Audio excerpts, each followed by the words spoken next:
Oi, Beth. Oi, Creuza. Oi, pessoal. Quanto tempo, né? Vamos ver se a gente consegue ir colocando uma aula aí de vez em quando aí, né? Pra gente não perder nosso estudinho, mesmo que seja online à distância. Vamos ver se a gente consegue colocar de vez em quando uma aulinha aí pra gente tentar seguir, né? Então vamos lá. A gente viu na última aula aí, foi ali em casa, né? Sobre Jesus falando a respeito das leis. Será que Jesus aboliu as leis de Moisés? Né? A gente viu isso e concluímos que não. Né? Ele reforma alguns pontos, lembra? Deixando a lei mais difícil, né? De ser cumprida, né? Mais difícil, ele eleva o nível da coisa. Por exemplo, na lei fala para não adulterar. Jesus vem e fala: se você olhar para a pessoa com intenção estranha lá no coração, né? Já desejando aquilo ali, que você já está adulterando, né? Então ele complica mais as coisas ainda, manda amar o inimigo, como que ama o inimigo, né? Então ele vai lá, ó, a raiva e a conciliação, o adultério, a pureza de coração, juramento e honestidade, né? Então alguns pontos aí Jesus ele faz um complemento. Por isso que lá em Mateus 5,17, ele fala assim: não pense que eu vim abolir a lei. Eu não vim abolir a lei. Eu vim torná-la plena, eu vim complementar ela. A palavra no grego é plirosai. A gente viu isso, né? Então ele veio complementar, ele não veio abolir, ele mesmo disse isso. Né? A gente viu isso nas últimas aulas aí, só para recordar. Né? E aí vem o apóstolo Paulo, né? Que é muito mal interpretado nos dias de hoje. Será que o apóstolo Paulo passou por cima de Jesus? Né? Se Jesus veio falar que ele não veio abolir, mas que ele veio tornar pleno, então será que Paulo veio contradizer Jesus? Né? E porque lá, olha lá em Romanos 10:4, está escrito lá, ó, porque o fim da lei é Cristo. A pessoa lê e vai pensar assim: não, o fim da lei então é porque acabou, né? Para a justiça de todo aquele que nele crê. Só que no grego, essa palavra fim é telos. Então, a melhor tradução seria: porque a finalidade da lei é Cristo, né? Para a justiça. Então, só para deixar claro, né? Romanos 3,31, o próprio Paulo fala: anulamos então a lei pela fé? De maneira nenhuma, ao contrário, antes confirmamos a lei. Então, em outros textos também da Bíblia, Atos 24:14, né, a gente vê lá Paulo obediente a toda a Taná, que é o Antigo Testamento inteiro. Né? A gente vê em Atos 25:8, Paulo informando que não pecou em nada contra a lei, né, que ele seguia direitinho. Então, não pode uma hora ele falar uma coisa, outra hora ele falar outra coisa. Né? Se no mesmo texto ele fala que a lei foi abolida, que a lei é amaldiçoada, e depois ele mesmo falar que anulamos a lei pela fé, não, de maneira nenhuma, ao contrário, antes confirmamos a lei. Né? Então, se ele falar outra coisa, daqui a pouco ele fala alguma coisa diferente, então ele está com algum problema de cabeça, né? E não pode.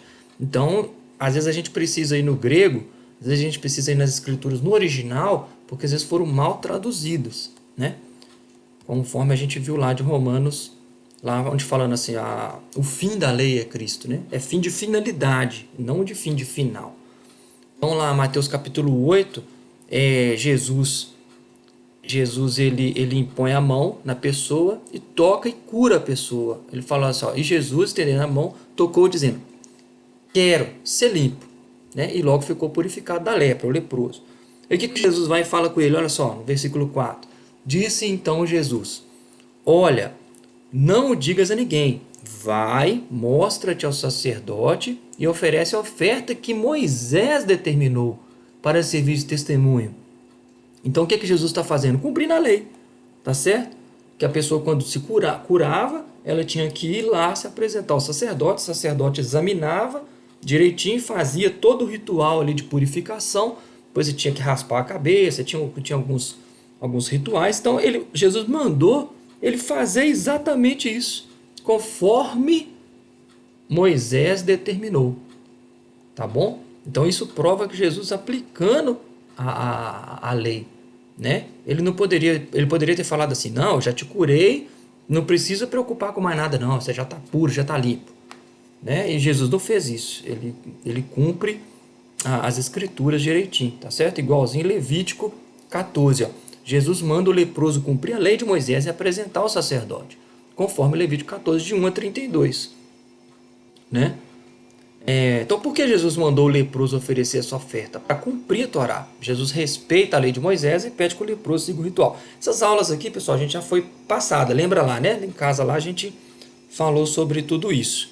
E agora, isso estava no sermão Mateus 5 ao 7, ali é o sermão da montanha, sermão do monte, né? E ele fala alguns pontos aí, agora começando já a matéria que eu queria passar nessa aula de hoje, nessa videoaula aí. Ele fala alguns pontos interessantes, né? Muito interessantes. Como eu devo fazer uma oferta? Como eu devo orar? Como eu devo fazer algumas coisas? Jesus vai ensinando aquele povo ali, né? Então, ó, o slide, como devemos fazer de tzedakah? O que é de tzedakah? Tzedakah é justiça social. Como eu devo fazer uma contribuição, né? Dar uma oferta? Como eu devo fazer isso? Né? Então, Mateus 6, de 1 a 4, fala sobre a importância de praticar a caridade sem buscar reconhecimento dos outros, né? Mas sim agradar a Deus. Então, tem muitas pessoas que fazem uma obra social aí e ficam divulgando. Ah, eu fiz isso, eu fiz isso, eu fiz aquilo. Jesus ensinou que a gente deve fazer em segredo, né? Conforme lá está escrito em Mateus capítulo 6. Né, ó, vamos ler lá, de 1 a 4. Depois vocês pegam a Bíblia aí e lê, tá? Ó, guardai-vos de fazer a vossa esmola diante dos homens, para seres vistos por eles. Aliás, não terei galardão junto de vosso Pai que está nos céus. Ó, quando, pois, deres a esmola, não faça tocar trombeta diante dos homens, né? Não mostre para os homens, como fazem os hipócritas nas sinagogas, nas ruas, para serem glorificados pelos homens. Em verdade vos digo que esses já receberam o seu galardão. Mas quando deres uma contribuição, a esmola, fazer uma obra social, uma justiça social, né? Não saiba a tua mão esquerda o que a tua direita faz, né? Fica em segredo, para que a tua esmola seja dada em segredo, e o teu Pai que vê em secreto te recompensará publicamente. Esse é o ensinamento de Jesus com relação aos dízimos, oferta.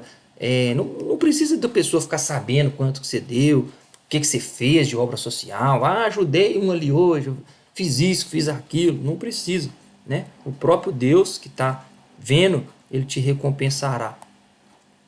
Então, isso foi um ensinamento de Jesus. Outro ponto interessante, esse é importante, como devemos orar? Jesus ensinou para a gente como a gente deve orar, né? Lá está lá em Mateus 6, de 5 a 13. Ó, depois lê aí que esses pontos são importantes, hein? Olha lá, ó. E quando orares, não sejais como os hipócritas, pois se comprazem orar em pé nas sinagogas e nas esquinas, nas ruas, para serem vistos pelos homens. Ah, esse aí, olha lá, ó, tá orando publicamente, né, para mostrar que tá orando. Eu preciso mostrar para as pessoas que eu sou santo, né? Tem nada disso. Em verdade eu vos digo que esses já receberam o seu galardão, mas tu, quando orares, entra no seu aposento, no seu quarto, fecha a porta. Agora presta atenção. Ora a teu Pai que está em secreto, e o teu Pai que vê em secreto te recompensará publicamente. E orando, ó, aí já entra um ponto importante. A Igreja Católica, por exemplo, fala que a gente tem que rezar lá 90 Ave Maria, 90 Pai Nosso, né? Não precisa disso. Ó. E orando, não useis de vãs repetições. O próprio Jesus ensinando, como os gentios. Quem são os gentios? É quem não é judeu, tá? Quem não é judeu é gentio. Que pensam que por muito falarem serão ouvidos. Então, essa coisa da gente ficar lá, reza. Os católicos praticamente fazem muito isso, né? De ficar lá, por exemplo, rezando o Pai Nosso, que o próprio Jesus vai ensinar aqui nesse texto, mas ficar rezando lá 10 vezes, 20 vezes, 30 vezes consecutivo, 90 vezes consecutivo, achando que isso aí vai vai resolver pela quantidade. Não é pela quantidade, é pela fé, né? Então ele fala, não useis de vãs repetições, como os gentios pensam, que por muito falarem serão ouvidos. Né? Não vos assemelheis, pois, a eles, porque o vosso Pai sabe o que é necessário, que você está precisando, antes mesmo de você pedir. É isso que o versículo 8 está falando. Tá? Então não precisa ficar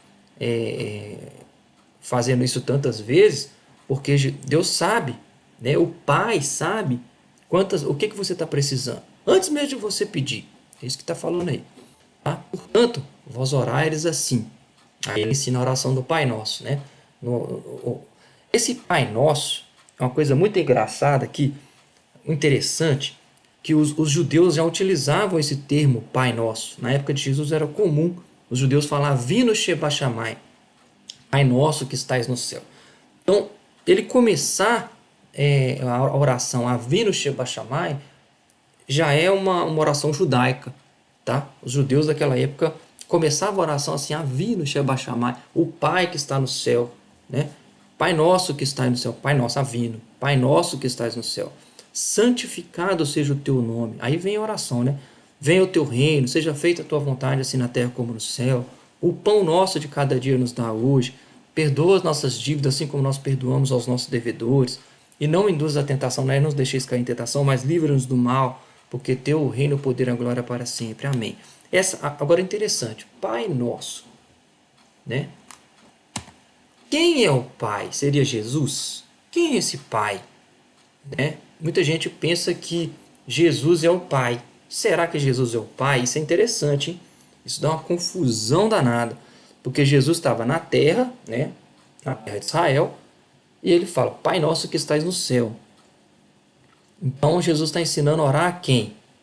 Para Jesus? Eu devo orar para Jesus? Eu devo orar para o Pai? Quem é o Pai? Seria Jesus? Vamos ver isso aí. Isso é muito importante, porque isso dá uma confusão tremenda no dia de hoje. Então vamos lá, ó, presta atenção. Em João 20:17, disse Jesus, ó, não me detenhas, porque ainda não subi para meu Pai, mas vai para os meus irmãos, dize-lhes que eu subo para meu Pai e o vosso Pai, meu Deus e vosso Deus. Então, esse João 20:17 é muito interessante porque Jesus, ele separa, a gente vê que tem uma separação física entre Jesus e o Pai, né? São duas pessoas diferentes, né? Então vamos ler de novo, ó. Não me detenhas, porque não subi para meu Pai. Jesus estava no Monte das Oliveiras ali, né? Preparando para subir. Ele fala assim, deixa eu subir, não me detenha, porque ainda não subi para meu Pai. Mas vai para os meus irmãos e diz que eu subo para meu Pai e o vosso Pai, o meu Deus e o vosso Deus. Então Jesus, ele tem um Deus. Quem é o Deus de Jesus? O Pai dele, né? No texto fica muito claro isso, que Jesus, ele não é o Pai. O Pai é o Pai de Jesus, o meu Pai e meu Deus e vosso Deus. Aí Jesus está falando isso aí em João 17. Isso é muito importante, hein? Vamos lá, para entender direitinho que quero deixar claro que a figura do Pai, Deus, todo criador do universo, o Yud Rei Vav Rei, que o nome dele é impronunciável, né? Esse nome é o tetragrama sagrado. A figura de Deus, todo criador, poderoso, e Jesus, eles não são a mesma pessoa. Existe uma hierarquia, tá? O Pai tem Jesus embaixo. Jesus, ele chama o Pai de meu Deus, né? Então vamos ver 1 Timóteo 2, 5, 6. Olha só o que está escrito em 1 Timóteo. Porque há um só Deus e um só mediador entre esse Deus e os homens, Jesus Cristo, o homem, o qual se deu a si mesmo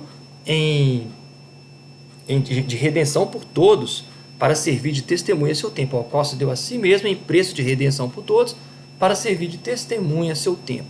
Então olha isso, ó, a hierarquia que eu falei.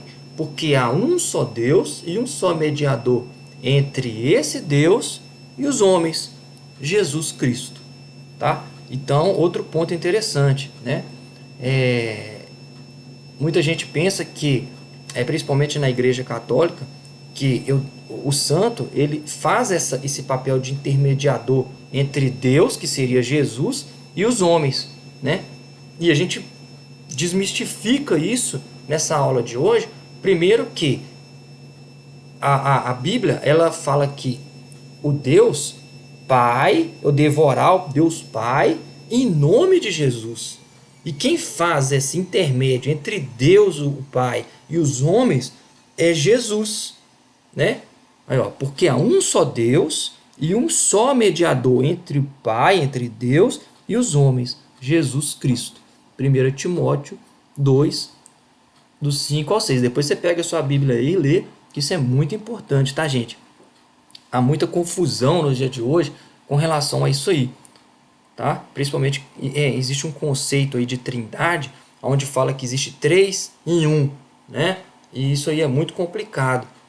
A gente vê que esse texto, por exemplo, colocando Deus, Jesus em pé de igualdade com Deus, pareado, não faz sentido, porque Jesus chama o Pai de meu Deus. Então, se eu tenho um Deus, esse Deus ele é acima de mim, né? Então, infelizmente, a gente aprendeu muita coisa errada, né? E se a gente examinar as escrituras aí com cuidado, a gente vai ver que a gente aprendeu muita coisa errada, a verdade é essa, né? Então, quem é Jesus, né? O próprio diabo sabe quem é Jesus, né? Lá em Mateus 8, quando Jesus, você já conhece aquela história que os espíritos imundos vão para os porcos, né? Quando o próprio demônio vê lá o espírito lá, vê Jesus, ele vai e fala assim: que temos nós contigo, Jesus, filho de Deus? O próprio espírito lá fala isso, né? Está lá em Mateus 8, do 28 ao 34. Ó. E tendo chegado a outra banda, a província dos Gadarenos, saíram ao encontro dois endemoniados, vindo dos sepulcros, muito ferozes, tão ferozes que ninguém podia passar por aquele caminho. Eis que clamaram dizendo, ó, eles viram Jesus: que temos nós contigo, Jesus, filho de Deus? Vieste aqui para atormentar antes do tempo. Eles sabem que eles vão ser destruídos, né? Já estava falando, ó, antes do tempo, você já veio, né, acabar com a gente aí. E aí eles exclamam isso aí: filho de Deus. Então quem é Jesus? Jesus é o filho de Deus. Jesus é a primogenitura da criação de Deus. Jesus ele foi criado, tá? Antes da terra existir. É a primeira da criação de Deus. Ele criou o filho dele, criou Jesus. Jesus é o filho de Deus, que é o que faz a conexão entre Deus e os homens, conforme a gente viu aqui em 1 Timóteo, ó, que há um só Deus, um só mediador entre Deus e os homens, Jesus, tá? O Filho de Deus. Então vamos assistir aí uma, uma aulinha aí, né? Um videozinho para ilustrar uma passagem aí do livro de Mateus, nesse mesmo texto do, do demônio, um pouquinho antes, tá? Jesus ele acalma a tempestade, e aí vem os apóstolos e falam assim: quem é ele? Jesus estava no barquinho lá, né? E aí a tempestade, o vento, chuva, e o barco já ia virar, e aí Jesus estava no barco dormindo, e aí ele fala assim: e agora? Nós vamos morrer e tal. Aí vai lá, acorda Jesus, Jesus manda o vento parar, Jesus manda as ondas se acalmar, e aí para, a tempestade passa, e ele vai falar assim: quem é esse? Que até o mar e o vento o obedecem, né? Está lá naquele texto de Mateus. Então eu vou deixar aqui deixa eu ver aqui por que não está dando o link. Abre a sua Bíblia aí em Atos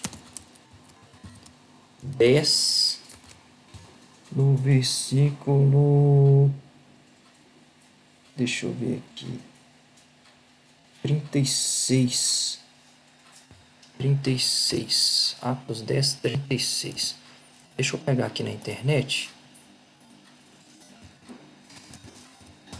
Aqui, ó. Atos 10, 36. Vamos ver da onde vem esse poder de Jesus, né? Da onde vem esse poder de Jesus? Deixa eu pegar aqui uma versão. Não, só que não é só o versículo 36. Tem que pegar a partir do 36. Atos 10. A visão de Pedro. Aqui, ó. Vocês conhecem a mensagem enviada por Deus ao povo de Israel, que fala das boas novas de paz por meio de Jesus Cristo, Senhor de todos. Sabe o que aconteceu em toda a Judéia? Esse é Pedro falando, né? Começando na Galileia, depois do batismo que João pregou. Presta atenção. Como Deus ungiu Jesus de Nazaré com o Espírito Santo e com poder. E como ele andou por toda parte, fazendo bem e curando todos os oprimidos pelo diabo, porque Deus estava com ele. Então, o poder de Jesus vinha do Pai, porque o Pai deu a Jesus toda a autoridade, todo o poder, né? Ele é Senhor de todos aqui, ó. Conforme está falando aqui, ó. Por meio de Jesus Cristo, Senhor de todos, né? Sabem como aconteceu em toda a Judéia, começando na Galileia, depois do batismo que João pregou, como Deus ungiu a Jesus com o Espírito Santo e com poder. Então esse poder, toda a obra que Jesus fez, o poder vem de Deus. Deus ungiu Jesus para fazer essas coisas, né? Interessante isso. Então nessa aula de hoje aí, a gente vem falar sobre quem é Jesus, né? De onde vem o poder de Jesus, qual é o papel de Jesus, né? Falamos sobre muita coisa interessante hoje. E se tiver dúvida, pode mandar para mim, né? Pode escrever aí, a gente tenta aí tirar algumas dúvidas, tá bom?